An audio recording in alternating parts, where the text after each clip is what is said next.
Hello YouTube, Flight Sim Guy here. Today I'm going to give you a quick review of the Navigraph Charts desktop application. As you know, Navigraph is the European outfit that maintains AIRAC cycles for flight simulation. You can subscribe to their service and they will provide you access to their implementation of AIRAC's databases for all your flight simulation add-ons, so that your waypoints and whatnot are always up to date. Well, they also have another service, and that is to provide access to charts. Now, when you hear charts, what you're thinking of are airport layout diagrams, taxi diagrams, SIDs and stars, and whatnot, and en route charts and whatnot. So I figured, you know what, I'm been doing a lot of flight simulation lately, and I'm going to be doing a lot more in the future. I already subscribed to Navigraph for the AIRAC's updates, so I figured I'd subscribe to their premium service, which is everything, and give it a run through and see what I think about it. Now, first, charts. When you subscribe to it, what they do is they tell you got to download their program, and here it is right here, charts. And the first thing you need to know is once you download it and install it, it's a desktop client. It's running on your computer. To the best of my knowledge, it's only available for Windows. They tell you what version is recommended. And once you fire it up for the first time, you need to log in with your Navigraph credentials, username and password. Then it's going to say there's a new version of airport charts. Do you want to download it? You want to say yes.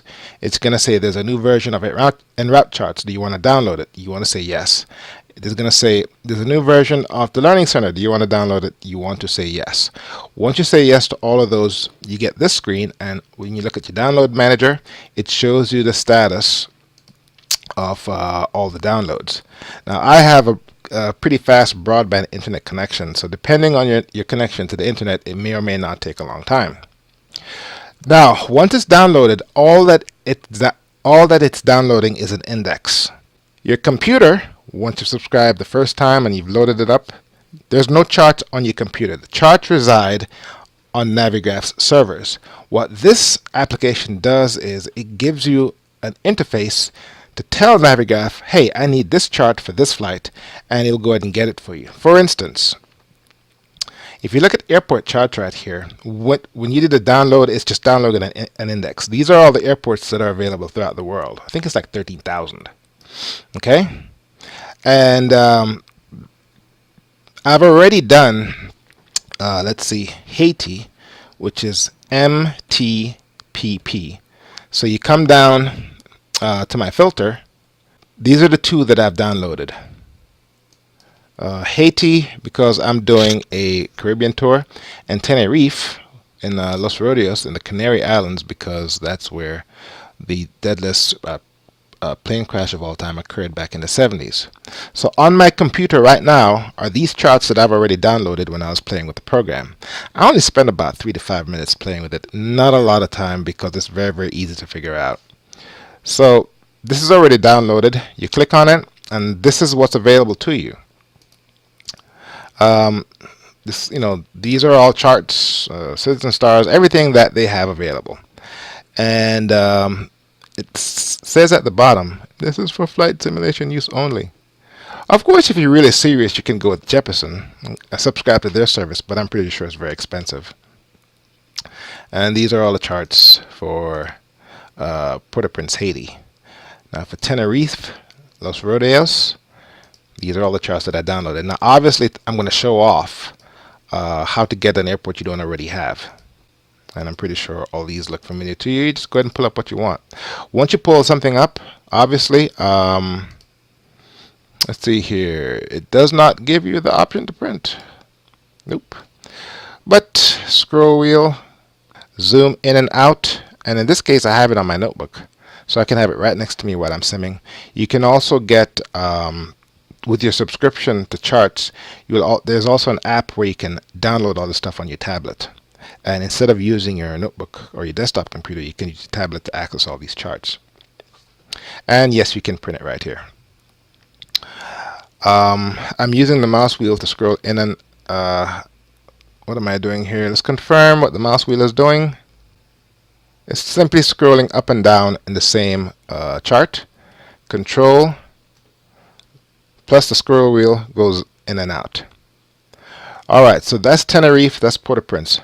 Let's go ahead and do Port Columbus. That's the airport down the road from me.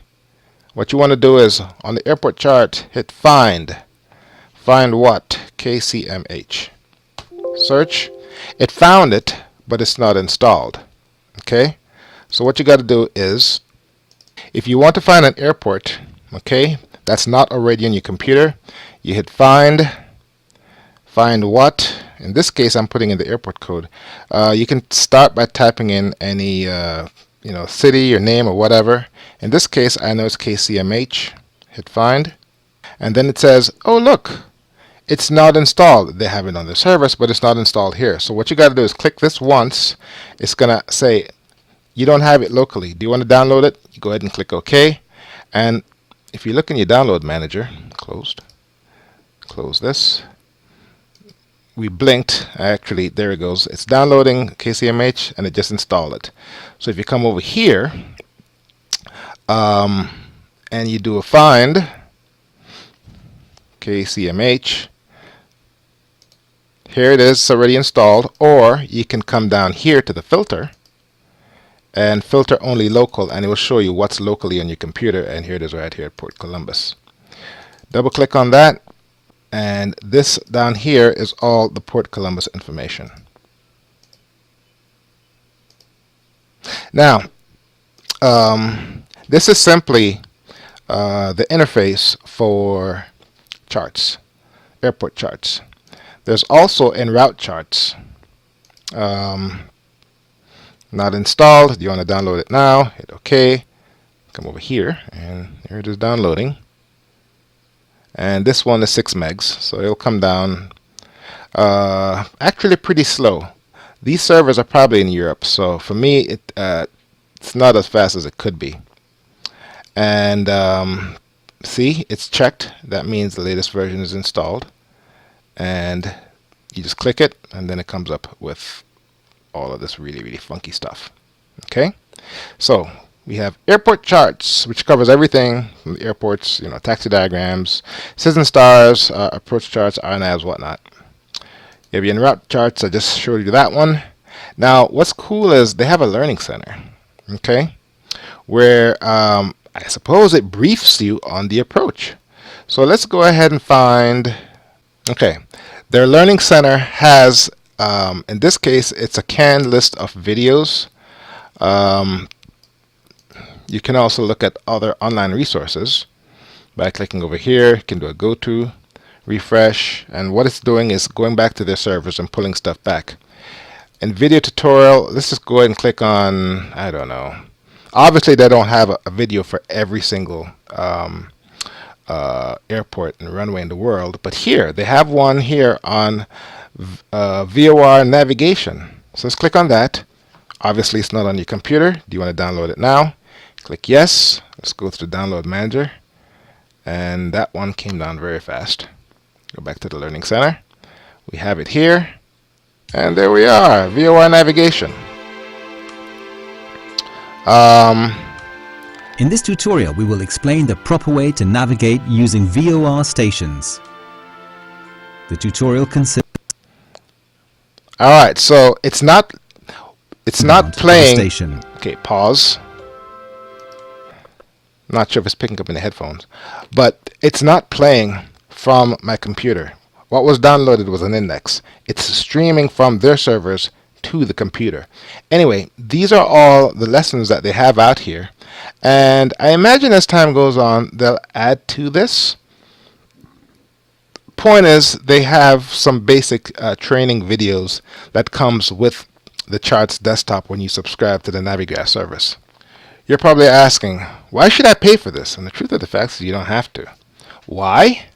Because airport charts, all you gotta do is go to this application right here, SkyVector, and you can find the same damn thing. Alright? Big differences though. SkyVector, I've noticed, is largely geared to North America and Europe. primarily North America. If you want to find airport charts for other parts of the world, SkyVector is not going to be of much help. Okay? But otherwise, for the most part, you just enter the airport. Okay, CMH. Actually, no, you want to go to airports, and from here, you enter the airport you want. And then it comes up with the airport diagram, and everything you want to know about the airport is right here. Now, the good thing about SkyVector is this is all free. Okay. However, this is all real-world stuff. This is not for flight simulation. So it's entirely possible that it may have VOR stations, certain frequencies and waypoints that does not exist in our simulators. So you want to use SkyVector with a grain of salt. Okay. Let me come back over here and see if SkyVector, see what it has for Haiti. MTPP. And this is my case in point. SkyVector says, okay, there's an airport there, and that's all it gives you. It doesn't give you anything else. Okay. Whereas if you come over to, the Navigraph charts, we already did Port-au-Prince. Here are all the charts for Port-au-Prince. Another tool that you may have is Google itself. MTPP approach plates. Click on it.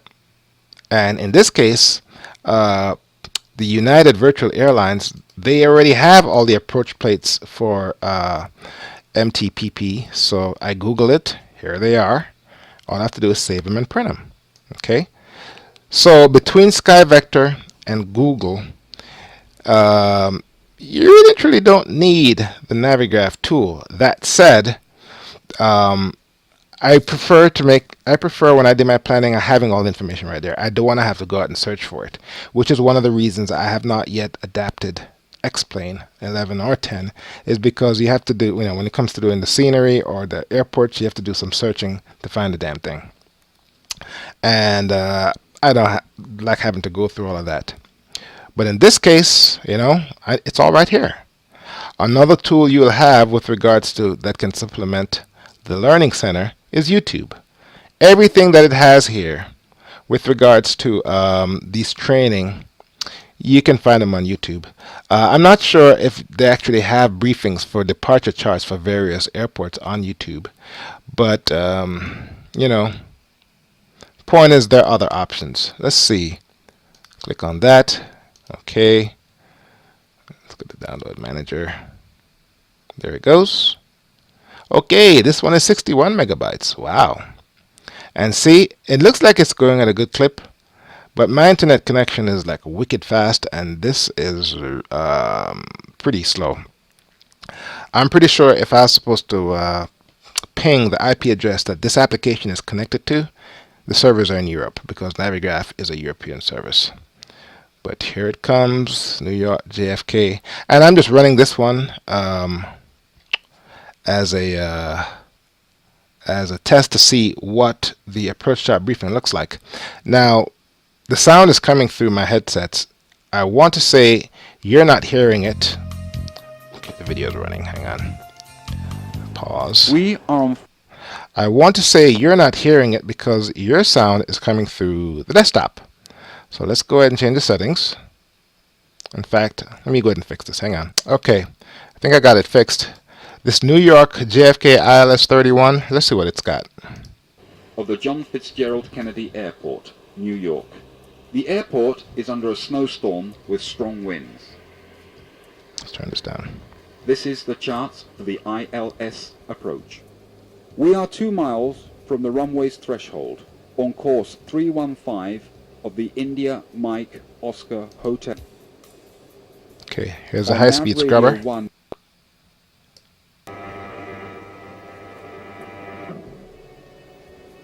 And since we have a positive rate, gear up.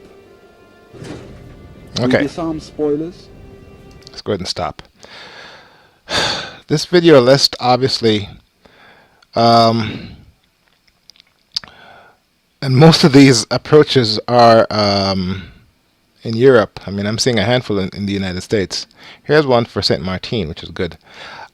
These approach instructional videos, I think this is just a loss leader to get people in the door to buy the charts desktop subscription. Because, I mean, if you're going to do a handful of airports, you may as well do all of them. And I just don't see that happening anytime soon anyway. The navigation tutorials are obviously pretty handy. But from that perspective, aviation covers a whole bunch of stuff. So, if that's the whole purpose of the video tutorials, they have a lot of stuff to put in here. Online resources, Cancun, what's this? Length 7 minutes, charts using this video tutorial.